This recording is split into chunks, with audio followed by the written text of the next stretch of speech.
Hi everyone, I'm Melanie from the Midland Public Library Maker Place, and today we are joined for our last Seedy Saturday with Kate Miller, who is an artist and homemaker out in BC, and she's going to take us through the process of canning so that we can save all of the stuff that we've grown for as long as possible. Welcome, Kate. Thank you for having me. This is so much fun for me. Awesome. So what do we need to know about canning? Well, there's lots of things that you need to know about canning in order to make sure that it's safe and to think about why we're canning in the first place. We're canning to preserve what we've worked so hard growing in our gardens, or I know that in my experience, people have given me produce and like, here's my gift from my garden. And, you know, how do I can't, it's more than I can eat in one sitting or before it starts to go in my fridge. So how do I make it last until February or, you know, beyond the next week? So there's lots of things to know how to do that properly, safely, so that you can enjoy it. So we're going to go through that today. I'm going to show you how to make dilly beans today. It's just sort of a way to pickle vegetables and in a way that will sort of go through what I'm talking about by safe canning practices. Awesome. I'm excited to get started. Sounds good. So just so that we know, I've got my beans here trimmed and ready to go. And I've got some garlic that's going to go, and I have some spices. Things that you also need to get started, tools wise, just on my cutting board. You need a funnel. I need jar lifters. They're kind of like crazy looking tongs. And one thing that I don't have, I've misplaced it, I guess, is you need something to poke the air bubbles in your jars down. And I can tell about that. I'll talk about why in a second, and also to measure the headspace. So I've just sort of marked on my little cocktail toothpick what I need to remember about headspace. So that's that. And then a magnetic lid wand. So this will pick up my lids from my my simmering pot of water. I have my canner on the oven on my stovetop, as well as the brine that's going to pickle the beans, and my simmering lids. So that's what I've set up to show you today. So I'm going to go ahead and I'm going to just walk over to my canner and get the hot jars. So they've been in the canner to sterilize. So in addition to using the water bath to process the jars, that's where I also do my sterilization. And it's okay that they're wet when you put the beans in there?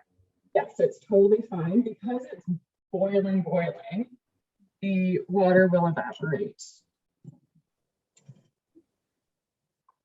And I'm only going to take out, I have 4 jars in my canner today. I'm only going to take out 2, and I'm just going to let the rest be in there because I don't want them to cool down. And I'm going to do kind of 2 at a time.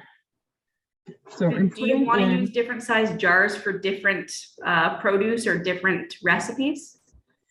Often, yes. So in this case, the beans are sort of dictating what size jar I want. I want them to stand up and look pretty.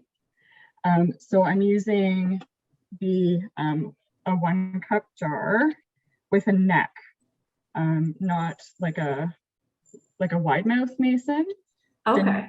The neck is going to kind of keep the beans tucked down in there because they're going to want to float. So a little bit different than the 1 cup jars you would get for jam. That's right. That's right. Okay. So because so these jars are hot, and what we're doing is it's called raw packing. So these are raw vegetables. They're not cooked. They're not like I didn't blanch them. They weren't heated up. They're ready to go. and I'm going to put them raw into my hot jar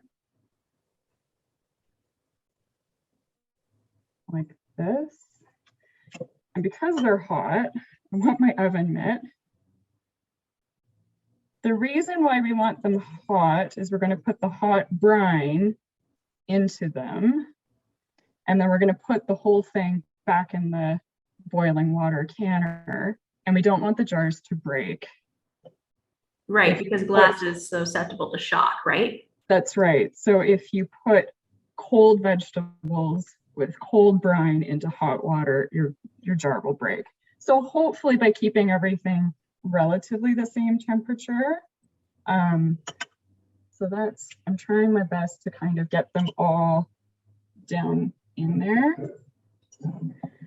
And are you packing them as tight as you can, or do you want to leave some space for the brine to go through them? I do want to leave some space, but I'm also, so I am following a recipe. I'm not just winging it. So I know that I'm trying to divide my quantity of beans into four jars. And I trust that the recipe maker has given me good guidance by saying so. So I don't want a lot of air space. I do kind of want to have them snug. Awesome. Can we talk for a second about why it's so important to follow a recipe and follow it closely when you're canning? Yes. So following it close, finding good recipes is tricky with the internet. So the internet gives us good information and not so great information, and that doesn't really matter the subject. A lot of the recipes that I find online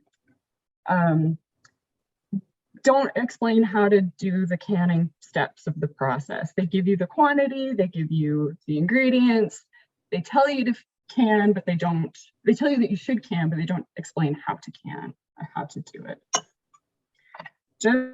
I'm in a good spot to put some brine in, so I will do that.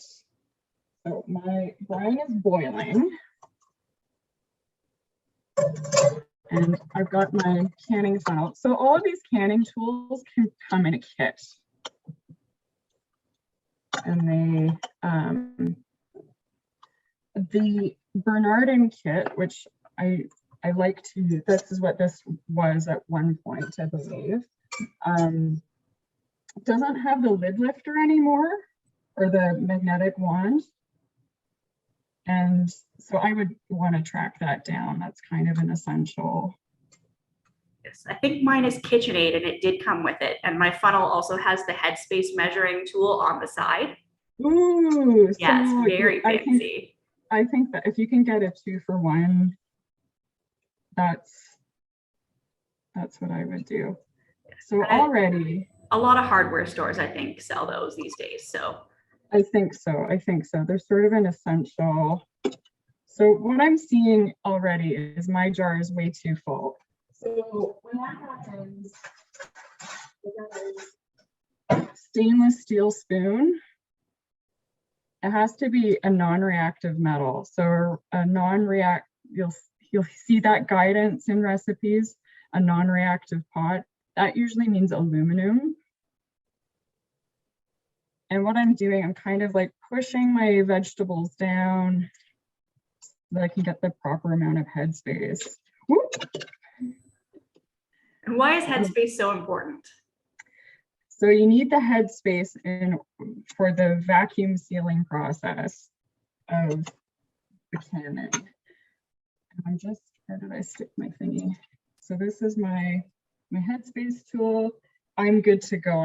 It calls for a 1/2 inch headspace today in this recipe, and that's what I've got. I'm wiping my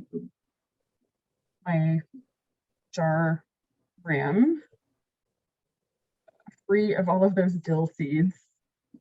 Now, is it better to use dry or wet cloth for that?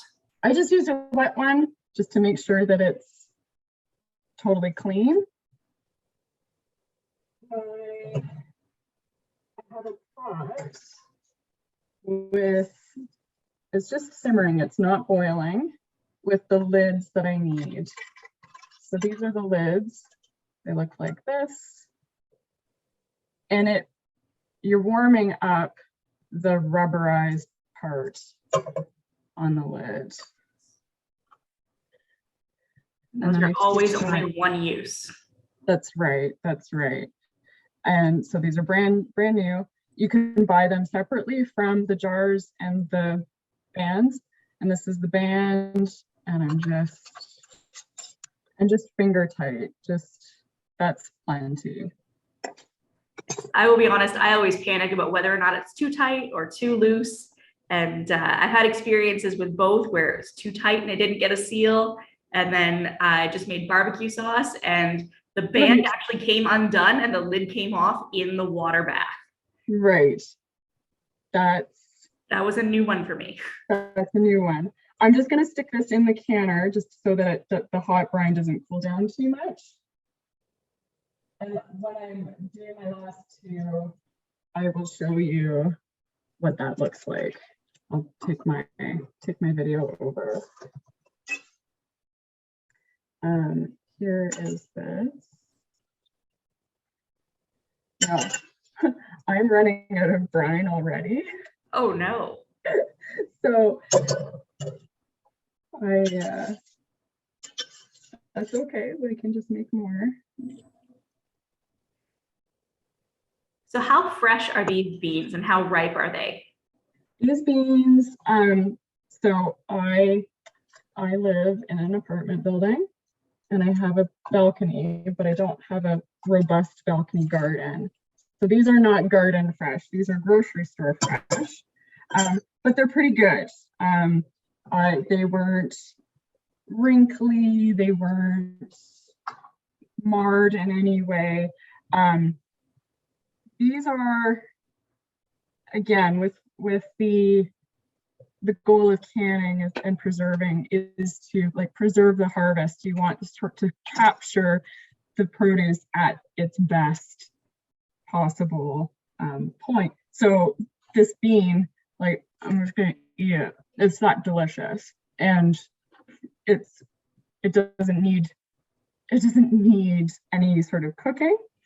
That's not to say that you can use seconds of produce, B grade produce, but I might turn that into a relish or a jam, something that I would want to cook first and then process.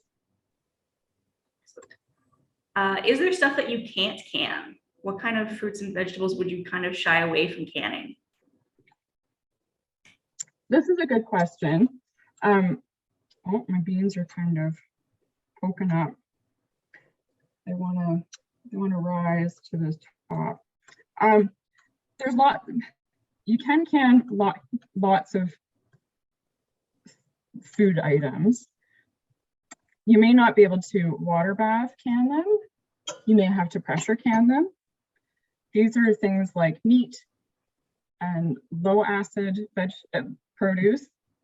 So all vegetables are low acid. Sorry, I just want to. This is one of those like I'm thinking and doing something at the same time.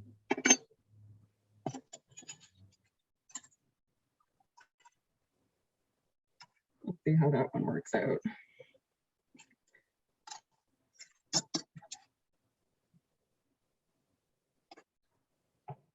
Sorry, and I'm going to just stick this in the canner too.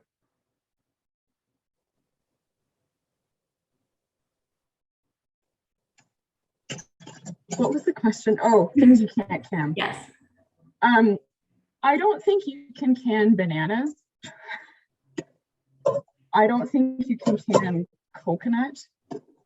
There's things that you would treat differently. Like I'm not sure I would want to eat a canned banana. It just doesn't sound appetizing. Right? So there's things that we don't necessarily, we wouldn't normally can because it's not in our food culture. So one thing that you can is kale. but we wouldn't, it's not something that we eat a lot. You would have to pressure can that, but so there's sort of like, would you can it versus can you can it? There's things that are not necessarily worth canning.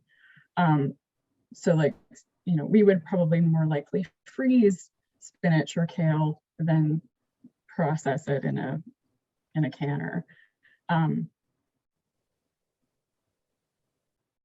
So back to pressure canning. So an instance where you would want to pressure can the low acid food items, you need to add either an acid. So in the case of these beans, we could pressure can these beans. They would be just fine in a pressure canner. They wouldn't have any added ingredients to them. They would just sort of be as they are. But if we're doing the water bath, like we are today, you need to add acid. So in my brine, I've added vinegar, which brings the acid level up so that the nasty spores that cause botulism and all of those problems aren't going to harm us. And that's the same reason that jam always has you add a bit of lemon juice as well, right? That's right. And tomatoes as well. If you're doing like whole tomatoes or tomato sauce, you're adding that bottled lemon juice to it. Would you recommend a pressure canner, or for someone that's starting out, is it better to just stick with anything that can be water bath canned? The advantage of pressure canning is that you can expand your canning repertoire quite a bit.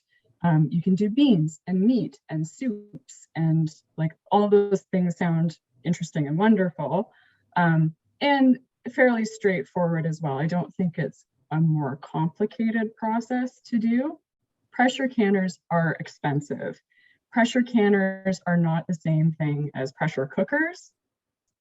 So they are their own piece of equipment, and they can be, people are nervous around pressure canners because sometimes the horror stories are that they explode.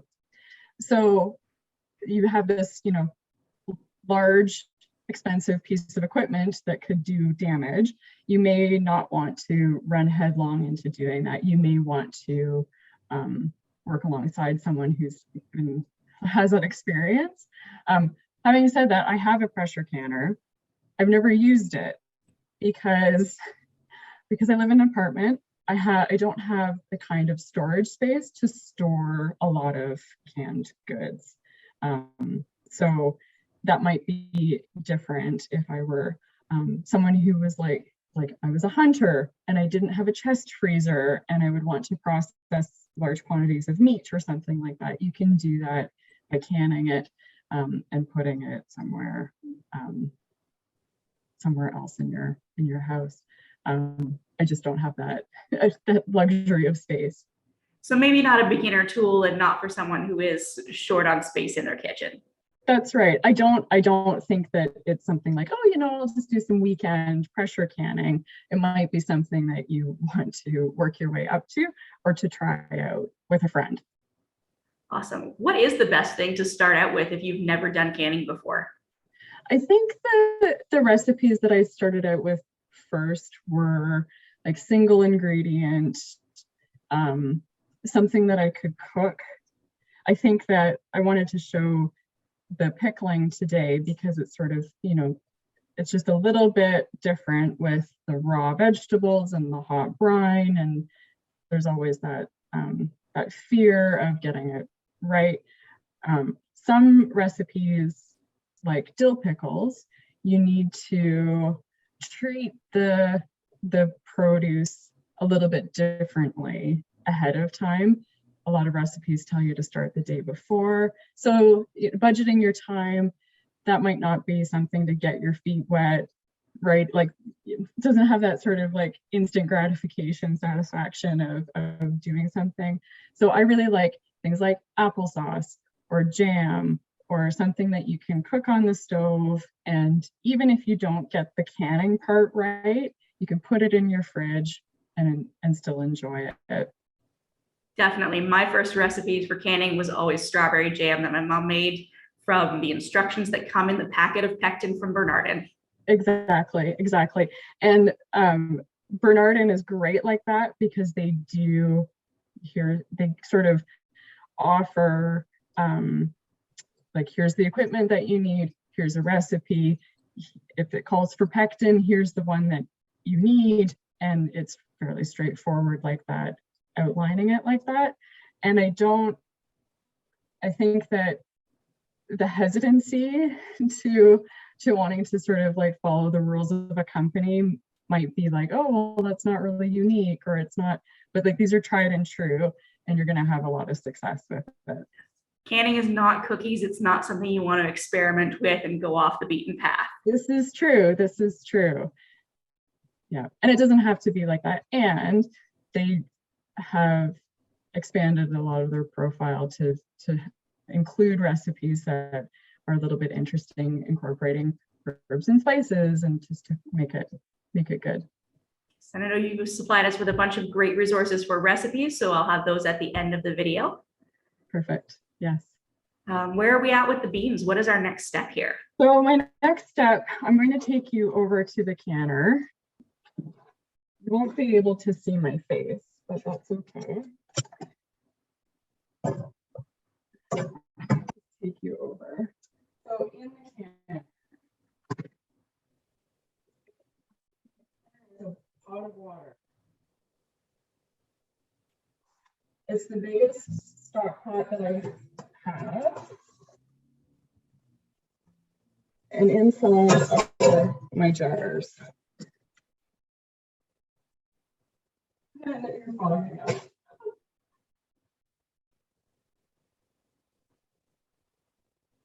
I don't know if you can see that. Go. So these need to sort of stay in and be processed. So what that means is heat processing. So heat processing is what canning is. So the water bath canner, what that is doing is heating up the contents of the jar to the same temperature of the boiling water. So it's doing two things. It's cooking what's inside. So you're not getting raw green beans as pickles. You're getting cooked green beans. It's killing any bacteria that's in there. And then once we remove the jar from the canner, the hot air is going to escape and it's going to create a vacuum seal. So it leaves really quickly because it's cool in my house and it's hot in the pot. All of the heat escapes, the lid sinks, and that makes that satisfying popping noise. Which is something satisfying when you get the unpopping noise in the middle of the night. Yeah, that's not good. No. The pressure canner does a similar thing, but it heats up the contents even more than boiling water. So that's why you need that for the low acid food items as well, to really get rid of the spore that causes botulism. Now, I think I saw one of those racks that sits inside your pot. Is that correct? So inside, there's a couple of different kinds of racks. There's ones that you can lift the whole thing out, and then you don't necessarily need the jar lifter tong items.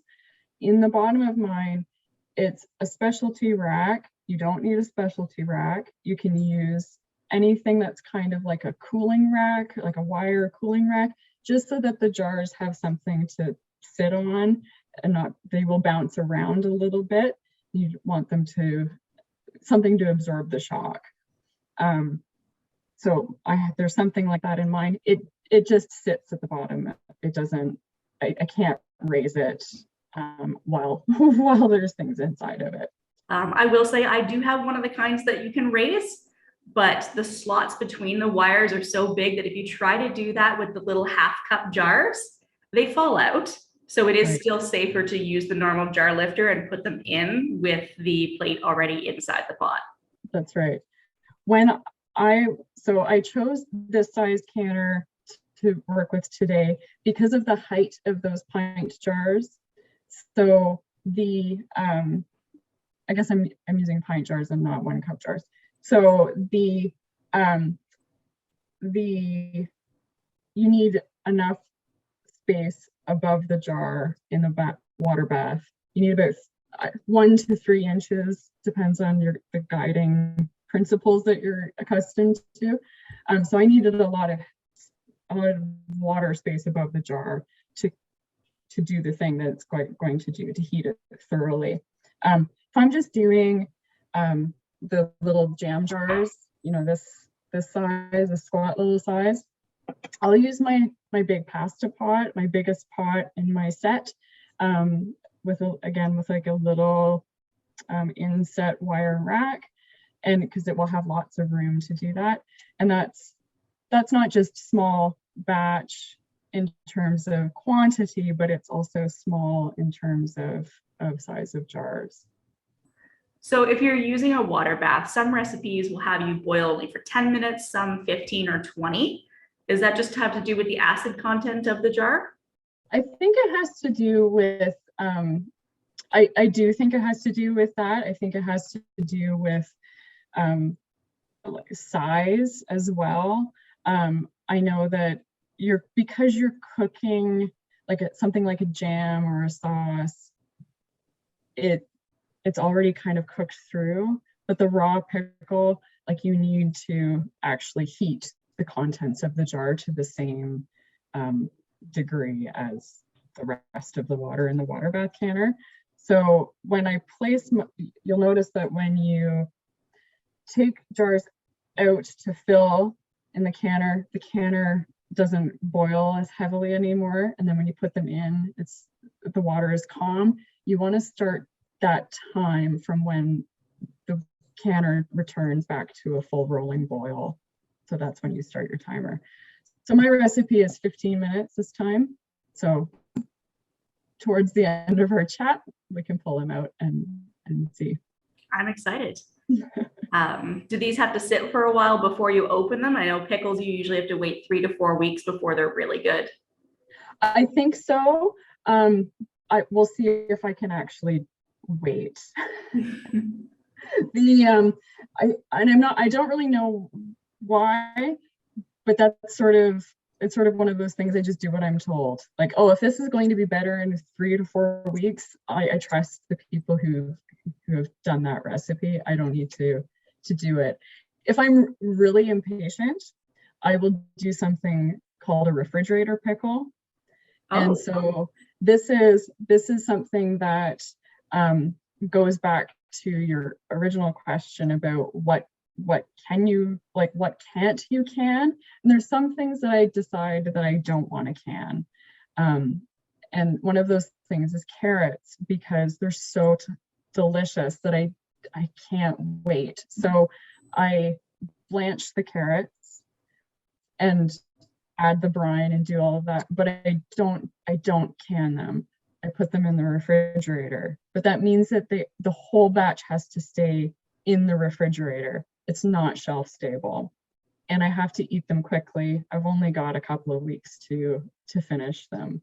So if I want them in February, I'm going to have to put them in my water bath canner. But if I want them on Thursday, I can just make a refrigerator pickle. Makes sense. Speaking of refrigerators, reminds me of freezer jam. Do you have any experience with that and how that differs from regular canning? I haven't made freezer jam, mostly because, again, it's a space limitation. I don't have a chest freezer. I'm only going to make small bits of jam that I can give away to friends or whatever. But I've eaten freezer jam, and I know that there's different methods and processes for that and rules to do that, and following those is important.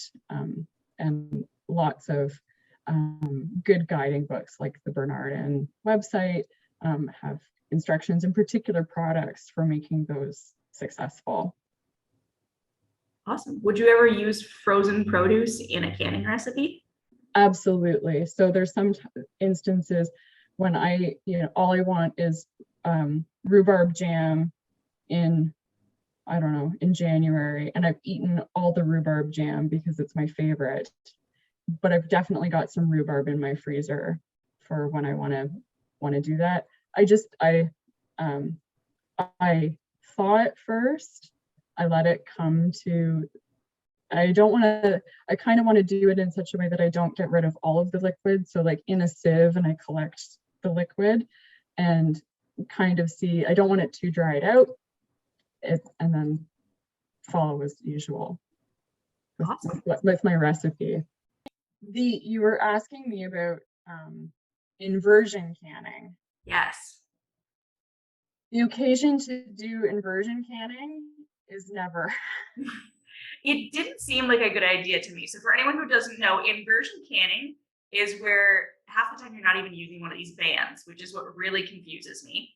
So instead of heat treating with either the water bath or the pressure canner, you are ladling hot stuff into hot jars, putting that lid on, and then turning the jar upside down and just letting it seal as it cools in your kitchen. Right.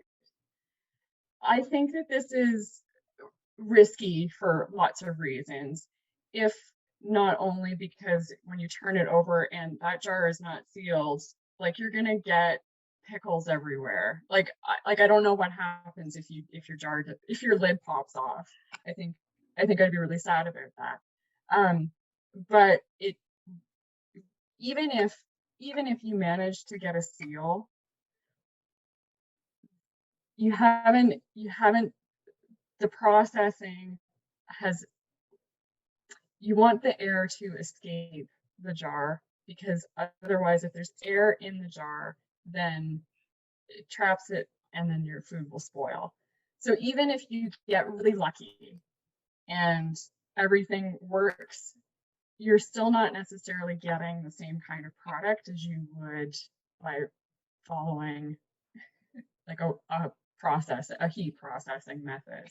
And then you run the risk of spoilage, bacteria growth, things like this. The argument for inversion canning is, my grandmother did it this way and she never killed anybody. And I think we can do better than like not killing people. Like I think we can have tasty food in a long time. Absolutely. I mean, if we have, Nona's old recipe for such and such, there should be a way that we can just water bath that instead than doing the inversion and still follow that recipe, right? I think so. I think a good, once you've sort of done the water bath canning a couple of times, you follow these methods, you're familiar with it, sort of like that next step is to take, an older recipe or recipe that maybe isn't from a book and compare it to the good guidance in a guidebook and say, oh, maybe instead of inversion canning, maybe I'll do it. And because it's a jam, I know that other jams take 10 minutes to process, and I'll do it that way. Makes sense. I think I'm going to take the jars out and bring my camera back over.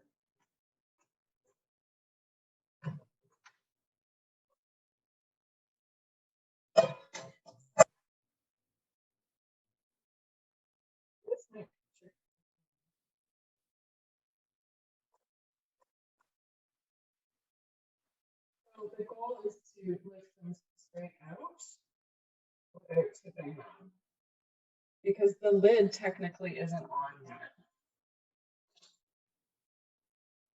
I'm going to take the thing over to, they're not sealed, so you've got,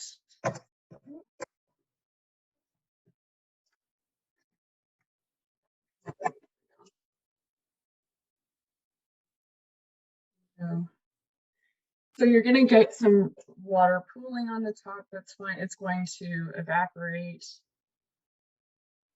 Don't wipe them. Don't, just put them somewhere where they can sit. And then as the hot air escapes, they will seal. And I'm crossing my fingers, hoping they will seal. I can say in Midland, because we have such hard water, you do get lots of calcium buildup on the outsides of your jars. So Yes. fight the urge to wipe those until after they've sealed. Right, right. And I won't show it. I can't show it today. You're supposed to wait 24 hours before, just to check to see that they have sealed. What will happen is the top will depress, and that's how you know you've gotten the seal. And then you remove the bands. You're not supposed to store them with the bands on. Store mine with the bands. I don't know why you're not supposed to store them with the bands. I also store them with the bands because I don't really have any other place to put them.